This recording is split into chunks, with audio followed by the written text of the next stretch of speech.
সিরিয়ায় নতুন যুগের সূচনা হয়েছে। রাজধানী দামেস্ক দখলের পর এই ঘোষণা দিল বিদ্রোহীরা।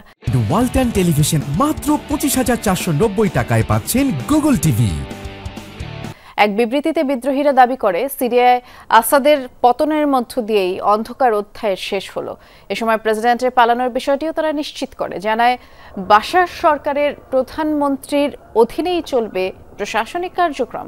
বিদ্রোহীদের দাবি, কারো উপর কোনো প্রতিশোধ নেওয়া হবে না। যারা আসাদের শাসনামলে বাস্তুচ্যুত হয়েছিলেন তাদের নিজ বাড়িতে ফেরার আহ্বানও জানিয়েছে বিদ্রোহীরা।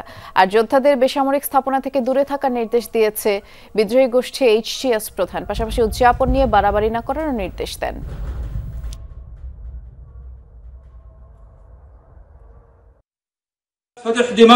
স্বৈরাচার আসাদের পতন হয়েছে, সিরিয়া মুক্ত হয়েছে। বিনা অপরাধে যাদের বন্দী করে রেখেছিল তাদের কারাগার থেকে মুক্তি দেয়া হয়েছে। মুজাহিদ ভাই বোনদের অনুরোধ করব, দেশের সম্পদের রক্ষণাবেক্ষণ করুন। আল্লাহ সিরিয়ার সহায় হন।